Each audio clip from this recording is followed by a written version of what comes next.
माता की, भारत माता की, भारत माता की।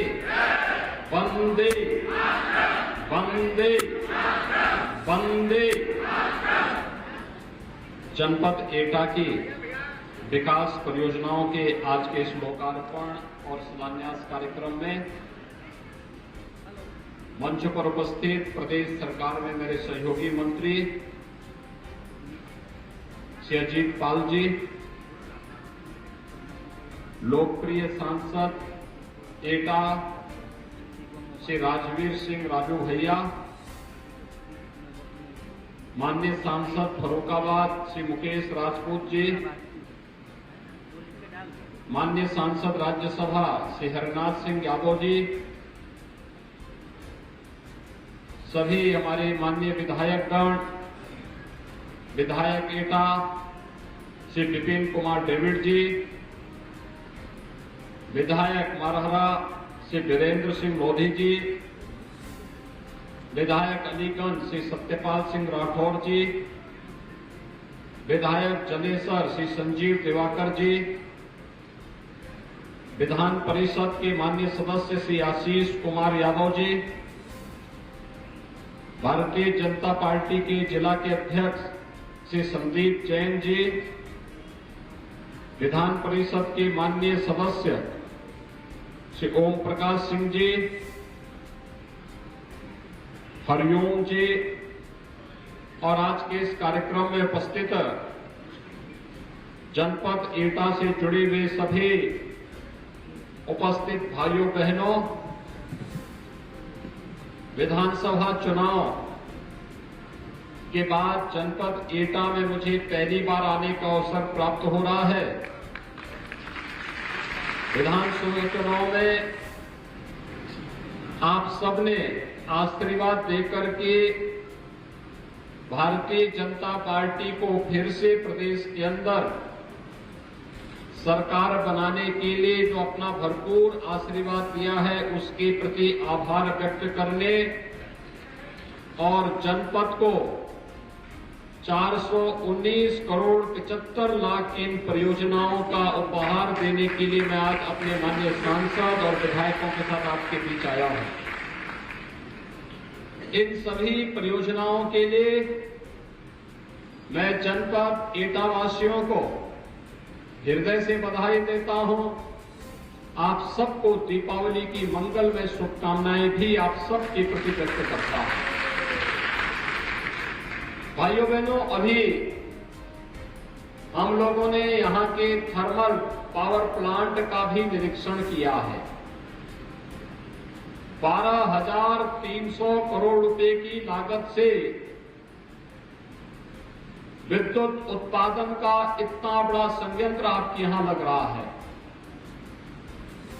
अगले वर्ष तक जब चालू होगा तो यहां से 1320 मेगावाट की विद्युत का उत्पादन होगा और इतना बड़ा पावर का स्टेशन यहां के विकास को एक पहचान भी देगा और यहां के विकास में भी एक बड़ी भूमिका का निर्वहन करेगा।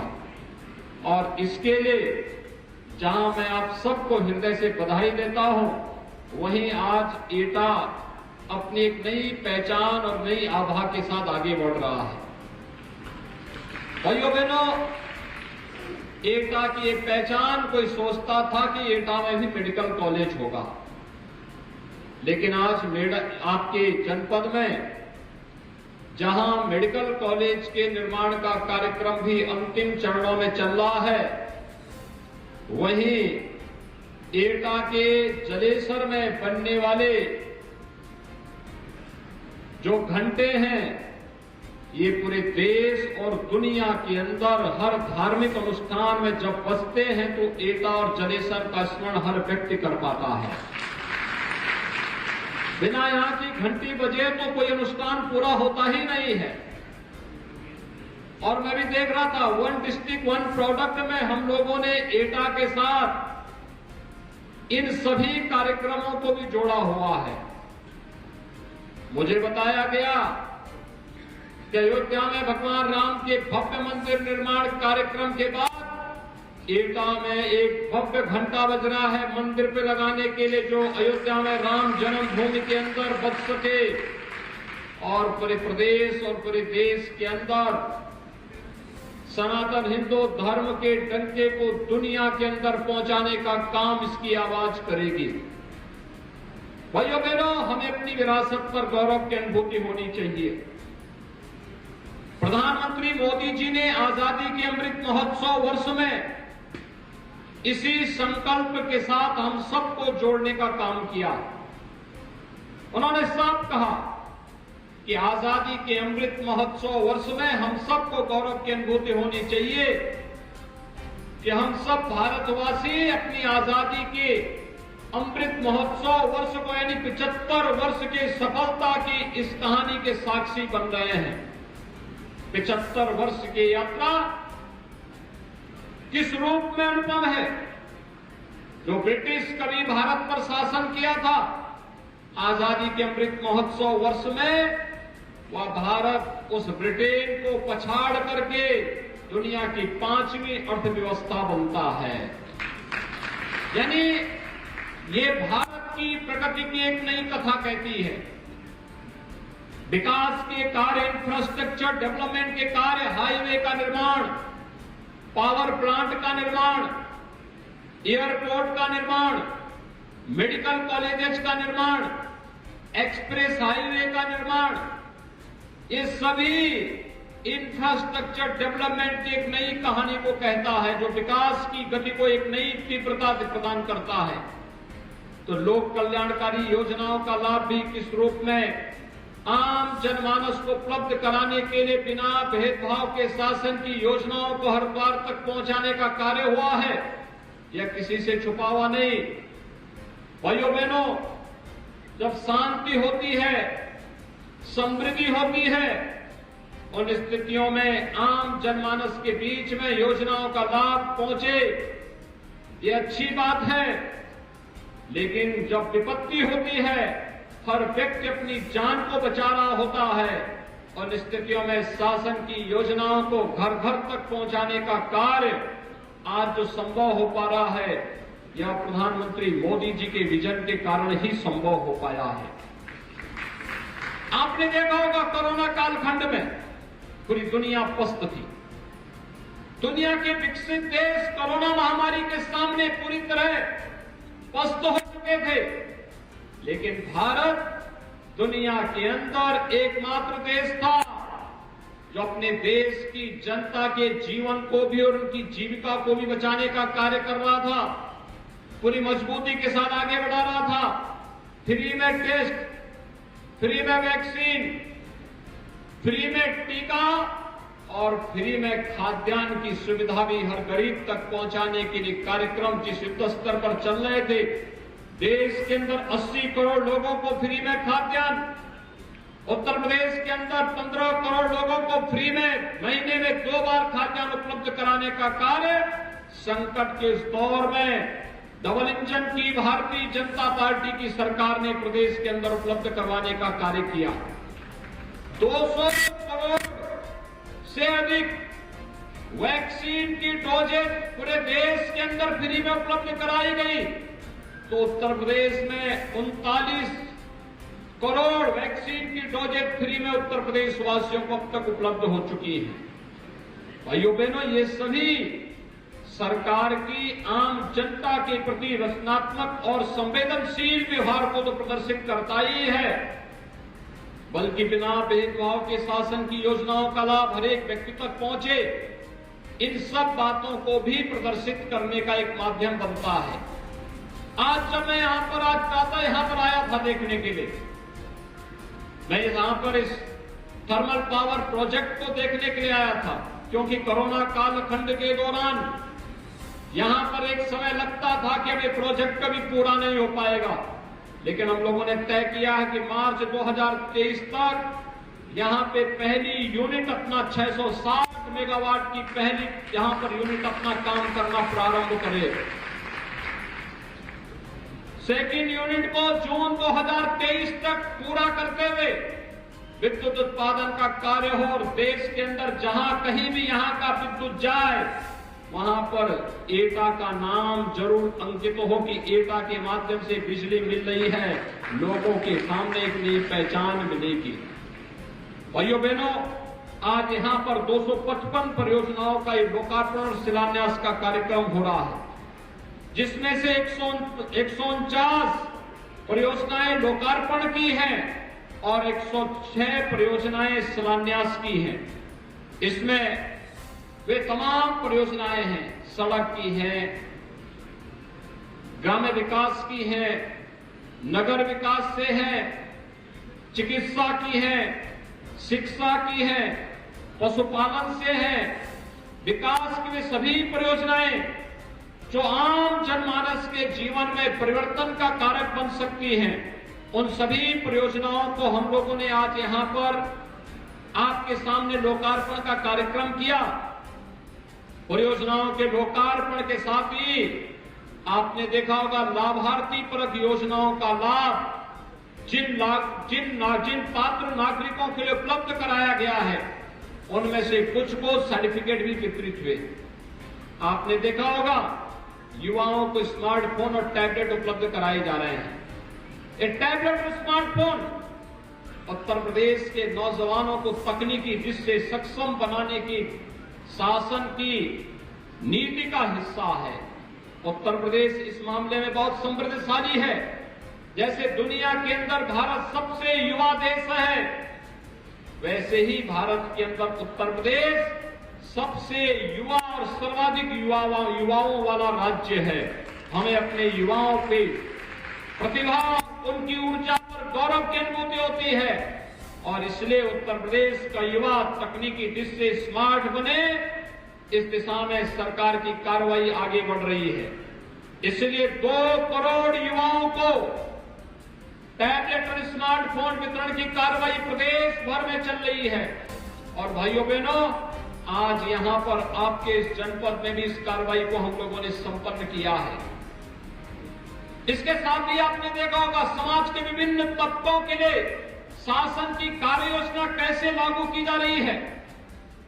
निराश्रित महिलाओं के लिए निराश्रित महिला पेंशन, वृद्ध जनों के लिए वृद्धावस्था पेंशन, दिव्यांग जनों के लिए दिव्यांग पेंशन, और इन सभी पेंशन की राशि जो पहले 300 रुपए थी, इसे बढ़ा करके 1000 रुपए यानी 12,000 रुपए सालाना करने का काम भी डबल इंजन की सरकार ने किया है।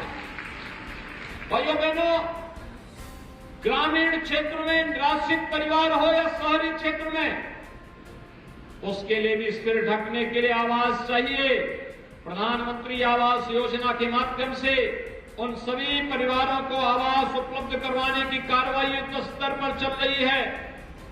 बेटी के जन्म लेने से लेकर के बेटी के विवाह योग्य होने तक मुख्यमंत्री कन्या सुमंगला योजना, और बेटी विवाह के योग्य हो जाती है तो मुख्यमंत्री सामूहिक विवाह योजना के माध्यम से इस बेटी की शादी गांव के लोग गांव की बेटी को अपनी बेटी मान करके इस कार्यक्रम में सहभागी बन सके, इसके लिए मुख्यमंत्री सामूहिक विवाह की योजना भी प्रदेश के अंदर लागू की गई है। मुख्यमंत्री कन्या सुमंगला योजना में 14 लाख से अधिक बेटियां इस योजना का लाभ प्राप्त कर रही हैं, तो मुख्यमंत्री सामूहिक विवाह योजना में 2 लाख से अधिक बेटियों की शादी दहेज रहित विवाह के रूप में एक प्रगतिशील कदम है। बेटी बचाओ बेटी पढ़ाओ के प्रधानमंत्री जी के आह्वान को जमीनी धरातल पर लागू करने का काम उत्तर प्रदेश इस रूप में कर रहा है। युवाओं के लिए अभ्युदय जैसी कोचिंग संस्थाएं संचालित हो रही हैं, जो उन्हें प्रतियोगी परीक्षाओं में सक्षम बनाने का काम करे। और उत्तर प्रदेश का युवा आज जब नौकरी में जाएगा, उसके साथ जाति, मत, मजहब, क्षेत्र, भाषा के आधार पर कोई भेदभाव नहीं होगा। आज आप देखते होंगे उत्तर प्रदेश में कोई नौकरी निकलती है तो भाइयों बहनों, उत्तर प्रदेश के हर जनपद का, हर विकास खंड के नौजवानों का उसमें सिलेक्शन होता है और वे लोग उत्तर प्रदेश की शासकीय सेवा में जाते हैं। यहां पर जब ये थर्मल पावर प्लांट स्थापित होगा हजारों नौजवानों को यहाँ पे नौकरी की सुविधा उपलब्ध होगी।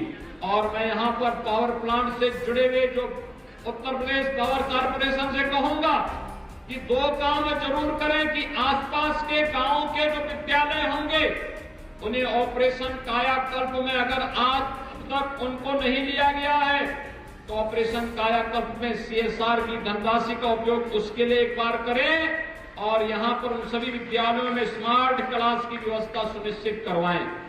दूसरा, यहां पे स्किल डेवलपमेंट का एक सेंटर खोले। स्किल डेवलपमेंट के माध्यम से यहां के नौजवानों को ITI और पॉलिटेक्निक के वे नौजवानों को स्किल डेवलपमेंट के माध्यम से यहां पर रोजगार और नौकरी उपलब्ध करवाया जा सके। इस दृष्टि भी हमें इस कार्यक्रम को आगे बढ़ाना होगा और CSR की धनराशि का बेहतर उपयोग अगर इस दिशा में हम लोग कर सकेंगे तो यहां के नौजवानों को आगे बढ़ने का एक माध्यम मिलेगा। भाइयों बहनों, ढेर सारी योजनाएं हैं केंद्र और राज्य सरकार की जो प्रत्येक नागरिक के जीवन में व्यापक परिवर्तन का कारक बनती है। आज आप देखते होंगे सरकार कोई योजना लागू करती है तो उस योजना का लाभ सीधे लाभार्थी के खाते में जाता है। बीच की जो दलाली होती थी बंद हो गई है। ये प्रधानमंत्री मोदी जी के विजन के परिणाम के फलस्वरूप आज गरीब को उसका अधिकार प्राप्त हो रहा है। हर नागरिक तक योजना का लाभ मिल रहा है और हर व्यक्ति आज इस देश की व्यवस्था पर प्रधानमंत्री मोदी जी के नेतृत्व पर गौरव की अनुभूति करता है। आज के इस अवसर पर जब जनपद एटा की ढेर सारी परियोजनाओं का लोकार्पण और शिलान्यास के कार्यक्रम के साथ हमें जुड़ने का अवसर प्राप्त हो रहा है, मैं आप सभी एटा वासियों को इस बात के लिए बधाई देता हूं कि जैसे आपके पूर्वजों ने जलेसर की घंटी को दुनिया के बाजार में पहुंचाया, स्वाभाविक रूप से आपको एक पहचान मिली। आज यहां पर मेडिकल कॉलेज और थर्मल पावर प्लांट के माध्यम से एटा जनपद को एक नई पहचान दिलाने के लिए राज्य सरकार पूरी प्रतिबद्धता के साथ आपके साथ खड़ी है। यहां के जनप्रतिनिधि और प्रशासन आपकी सुरक्षा के प्रति पूरी मजबूती के साथ खड़े हैं। आज एटा की पहचान किसी माफिया से नहीं होती है। एटा की पहचान अब विकास के नाम पर होती है। भाइयों बहनों, ये अपराधी और माफिया जब किसी व्यवस्था में हावी होते हैं तो विकास के कार्य में घुन का काम करते हैं। दीमक के रूप में जैसे दीमक किसी लकड़ी में लगती है उसको पूरा खोखला बना देती है, ऐसे ही अपराधी और माफिया होते हैं, विकास में घुन का काम करते हैं। हमें अपराध और अपराधियों के प्रति जीरो टॉलरेंस की नीति के तहत सरकार की जो कार्यक्रम चल रहे हैं, एक कार्यक्रम अनवरत रूप से आगे बढ़ेंगे। विकास और योजनाओं का लाभ बिना भेदभाव के समाज के प्रत्येक तबके को उपलब्ध करवाने के लिए सरकार पूरी प्रतिबद्धता के साथ कार्य कर रही है। इस विश्वास के साथ कि आप सभी को इन योजनाओं का लाभ प्राप्त हो सके। विकास के लिए पैसा कहीं बाधक नहीं बनेगा, पैसे की कोई कमी विकास के कार्यों के लिए नहीं होगी। विकास के कार्य भी मजबूती के साथ आगे बढ़ेंगे। हर युवा, हर नौजवान, हर किसान, हर महिला और समाज के प्रत्येक तबके को हम विकास की योजनाओं के साथ जोड़ करके उनके जीवन में व्यापक परिवर्तन करने का कार्य करेंगे। इस आश्वासन के साथ मैं आप सबको एक बार फिर से दीपावली की हृदय से बधाई देता हूं, मंगलमय शुभकामनाएं आप सबके प्रति व्यक्त करते हुए ये विश्वास व्यक्त करता हूं कि जो आशीर्वाद आपने भारतीय जनता पार्टी को दिया है, यह आशीर्वाद आपका निरंतर बना रहे। इस विश्वास के साथ आप सबको मैं एक बार फिर से विधानसभा चुनाव में भारतीय जनता पार्टी के चारों विधायक प्रत्याशियों को भारी बहुमत से जिताने के लिए पूरा एटा वासियों का हृदय से आभार और धन्यवाद ज्ञापित करते हुए अपनी वाणी को विराम देता हूं। धन्यवाद। जय हिंद। मंच पर उपस्थित मध्य प्रदेश शासन के लोकप्रिय मुख्यमंत्री श्रीमान शिवराज सिंह चौहान जी, आज जिनके निमंत्रण पर मैं आया हूं, मध्य प्रदेश सरकार के शिक्षा मंत्री श्री विश्वास सारंग जी, मध्य प्रदेश के गृह मंत्री नरोत्तम मिश्रा जी, प्रभारी मंत्री भोपाल श्री भूपेंद्र सिंह जी, भारतीय जनता पार्टी के अध्यक्ष और सांसद श्री वीडी शर्मा जी, श्री मोहन यादव जी, श्री इंद्र सिंह परमार जी, श्री अशोक वर्षाने जी, श्री सत्यनारायण जटिया जी, श्रीमती मालती राय जी, श्री डॉक्टर अशोक खंडेलवाल जी, डॉक्टर रमाकांत देशपांडे जी, और आज इस कार्यक्रम में, इस ऐतिहासिक कार्यक्रम में यहाँ पर उपस्थित भाइयों बहनों और मेरे जिगर के टुकड़े जैसे विद्यार्थी मित्रों, आप सभी को बहुत बहुत बधाई और शुभकामना देने आया हूं। मित्रों, आज का दिन आजादी के अमृत महोत्सव के वर्ष का वर्ष है।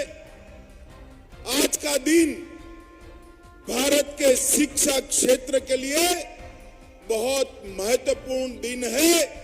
जब भी आने वाले दिनों में इतिहास लिखा जाएगा, आज के दिन को सुवर्ण के अक्षरों से लिखा जाएगा। मित्रों, सुवर्ण अक्षरों से एक क्षण जो है, ये देश में शिक्षा क्षेत्र के पुनर्जागरण का क्षण है।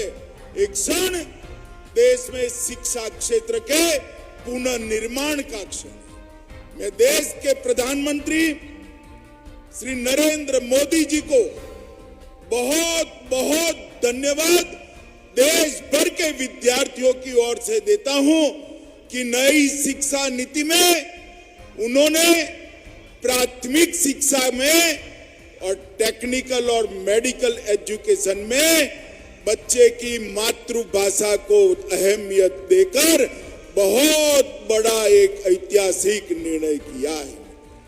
मोदी जी ने हिंदी, तमिल, तेलुगु, मलयाली, गुजराती, बंगाली, ये सभी भाषाओं में मेडिकल और इंजीनियरिंग की शिक्षा उपलब्ध कराने का जो आह्वान किया, मुझे आज गर्व होता है कि भारतीय जनता पार्टी की शिवराज सिंह सरकार ने देश में सबसे पहले मेडिकल की शिक्षा हिंदी में शुरू कर मोदी जी की इच्छा की पूर्ति की है। ये नई शुरुआत, आज मेडिकल की पढ़ाई हिंदी में शुरू हो रही है। कुछ समय में इंजीनियरिंग की पढ़ाई भी हिंदी में शुरू होगी और देश भर में 8 भाषाओं में इंजीनियरिंग के अभ्यासक्रम का अनुवाद शुरू हो चुका है। कुछ ही समय में देश के सारे विद्यार्थी अपनी मातृभाषा में टेक्निकल और मेडिकल एजुकेशन लेने की शुरुआत करेंगे। मित्रों, आज मैं यहां पर जो लोग मेडिकल इंजीनियरिंग में मातृभाषा में शिक्षा, हिंदी में शिक्षा के समर्थक है, उनको कहना चाहता हूं कि आज का दिन इसलिए महत्वपूर्ण है कि आज से टेक्निकल एजुकेशन और मेडिकल एजुकेशन में हमारे बच्चों को, हमारे विद्यार्थियों को अपनी भाषा में शिक्षा तो मिलेगी ही, इसके साथ साथ आगे बढ़कर R&D की व्यवस्था भी अपनी ही भाषा में करने की दिशा में भारतीय जनता पार्टी की सरकारें आगे बढ़ेगी। मित्रों, जब मध्य प्रदेश में चुनाव हो रहा था, घोषणा पत्र के अंदर एक जिक्र था कि मेडिकल और इंजीनियरिंग की पढ़ाई हिंदी में करेंगे, और फिर जब शिवराज जी की सरकार बनी, मोदी जी की नई शिक्षा नीति को सबसे पहले अच्छे ढंग से मध्य प्रदेश ने जमीन पर उतारा है और आज ये नई शुरुआत हो रही है। मित्रों, इसके लिए हिंदी प्रकोष्ठ का गठन किया गया। माई गव पोर्टल पर, सोशल नेटवर्किंग साइट पर एक सर्वे भी किया गया और बहुत मेहनत के साथ आज यहाँ पर उसका अनुवाद होकर सारे अभ्यासक्रम की पुस्तकों को रिलीज किया गया। मित्रों, जो विद्यार्थी मेरे सामने हैं उनको मैं कहना चाहता हूं कि सोचने की प्रक्रिया, किसी भी इंसान की सोचने की प्रक्रिया अपने माँ की भाषा में ही होती है, अपनी मातृभाषा में ही होती है। इसलिए अफ्रीका के महान नेता नेल्सन मंडेला ने कहा था, यदि आप किसी व्यक्ति से उस भाषा में बात करते हो जिसको वो समझता है तो वो उसके दिमाग में जाती है। मतलब अंग्रेजी आती है, कोई हमें अंग्रेजी में बात करेगा तो हमारे दिमाग में जाएगी।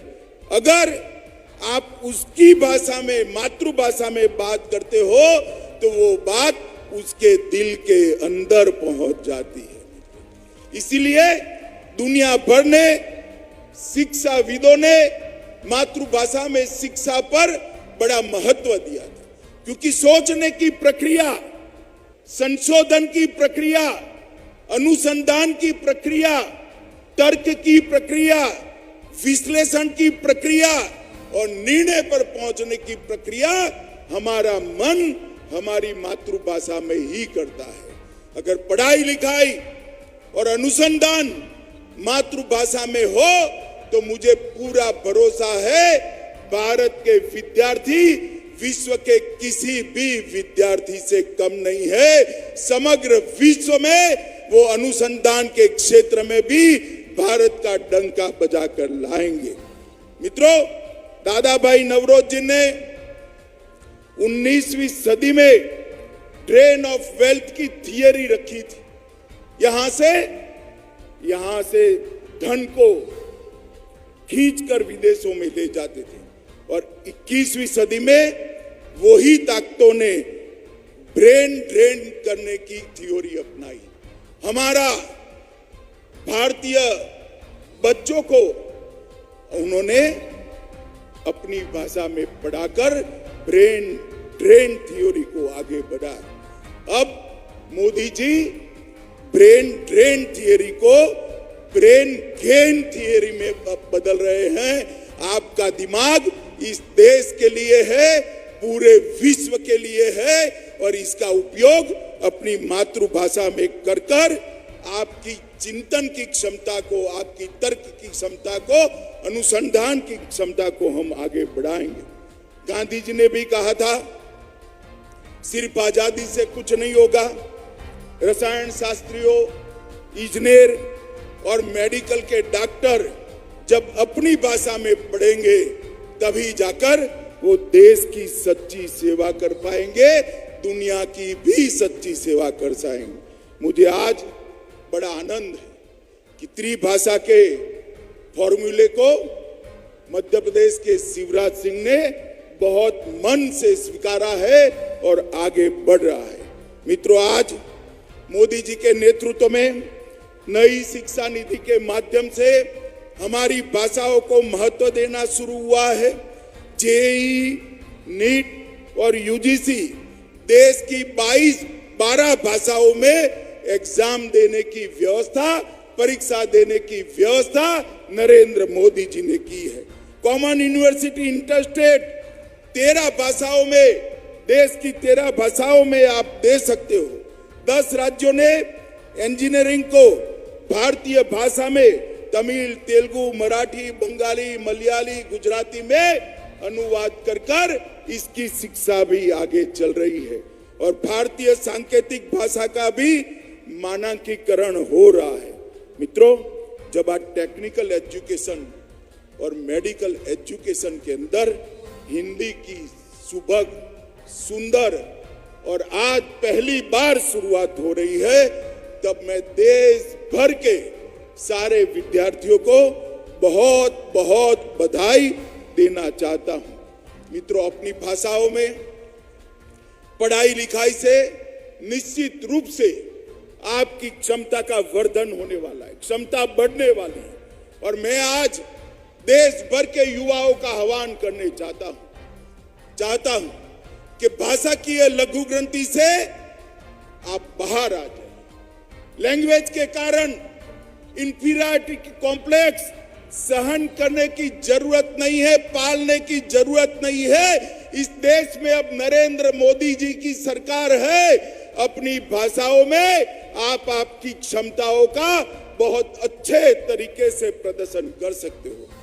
भाइयों और बहनों, आज जब लैंग्वेज की इंफीरियरिटी कॉम्प्लेक्स को दूर करने की बात हो रही है, उस वक्त मोदी जी ने विश्व के मंच पर, मोदी जी विश्व के किसी भी मंच पर गए, उन्होंने अपना भाषण अपनी मातृभाषा, अपनी राजभाषा हिंदी में देकर पूरी दुनिया को एक संदेश दिया। और जब मोदी जी वैश्विक मंच पर हिंदी में बोलते हैं तो देश भर के युवाओं के आत्मविश्वास की बढ़ोतरी होती है। भाइयों और बहनों, भारतीय जनता पार्टी की मोदी सरकार टेक्निकल और मेडिकल एजुकेशन के लिए ढेर सारे परिवर्तन लाई है। 2013-14 में मेडिकल कॉलेजों की संख्या सिर्फ 387 थी और एमबीबीएस की सीटों की संख्या 51,000 थी और आज 21-22 में 387 से बढ़कर 596 कॉलेज आज देश में उपलब्ध है जहां मेडिकल पढ़ाया जाता है। और इसके साथ सीटों की संख्या भी 89,000 बढ़ाने का काम किया है। आईआईटी 16 से बढ़कर 23 हुए, आईआईएम 13 से बढ़कर 20 हुए, आईआईआईटी 9 से बढ़कर 25 हुए और टोटल यूनिवर्सिटी 723 थी, उससे बढ़कर 1043 यूनिवर्सिटी आज इस देश में काम कर रही है। मित्रों, आज ये नई शुरुआत हो रही है, इसको मैं स्वागत करता हूं और राजभाषा का विभाग भी गृह विभाग के अंतर्गत आता है। मैं शिवराज जी को बहुत बहुत बधाई, सारंग जी को बहुत बहुत साधुवाद देना चाहता हूं कि आपने ये शुरुआत की है और मोदी जी ने जो नई शिक्षा नीति लेकर आए हैं, हमारी भाषाओं के गौरव को प्रस्थापित करने के लिए और हमारी भाषा में ही टेक्निकल, मेडिकल और कानून की पढ़ाई हो, इस प्रकार की व्यवस्था पूरे देश में खड़ी करने का जो संकल्प उन्होंने लिया है, मुझे विश्वास है कि पूरे देश में इससे एक बार क्षमता की क्रांति आने वाली है। मित्रों, कई सारे लोगों ने जो अंग्रेजी का प्रचार प्रसार करते थे, उन्होंने भाषा को बौद्धिक क्षमता के साथ जोड़ दिया। भाषा और बौद्धिक क्षमता का कोई लेन देन नहीं है। भाषा तो सिर्फ अभिव्यक्ति करती है, बौद्धिक क्षमता बच्चे के अंदर ईश्वर ने दी है जो शिक्षा से उसको निखारनी है। अगर मातृभाषा में शिक्षा होती है तो बौद्धिक क्षमता को निखारने में बहुत बड़ा फायदा होता है। आज मध्य प्रदेश के ढेर सारे विद्यार्थियों को अपनी भाषा में मेडिकल और 6 माह बाद अपनी भाषा में पॉलिटेक्निक और इंजीनियरिंग की पढ़ाई लिखाई करने का मौका मिलेगा। मैं सभी विद्यार्थियों को बहुत बहुत शुभकामनाएं देता हूं और मुझे पूरा भरोसा है कि आज जो शुरुआत हुई है, इससे अनुसंधान के क्षेत्र में भारत विश्व में बहुत आगे जाएगा। हमारे बच्चों की भी क्षमता अनुसंधान के क्षेत्र के अंदर अपनी स्वभाषा के कारण अनेक गुना बढ़ेगी और विश्व को इसका परिचय होगा, इसका मुझे भरोसा है। मित्रों, फिर से एक बार देश के प्रधानमंत्री जी को ये इनिशिएटिव के लिए, ये विषय को शुरू कर उसको लॉजिकल एंड तक ले जाने के लिए मैं बहुत बहुत बधाई देता हूं। शिवराज जी और विश्वास सारंग जी को भी बहुत बधाई देकर मेरी बात को समाप्त करता हूं। फिर से एक बार मेरे साथ दोनों हाथ उठाकर प्रचंड आवाज से बोलिएगा, ये ऐतिहासिक क्षण है मित्रों, प्रचंड आवाज से बोलिएगा, भारत माता की।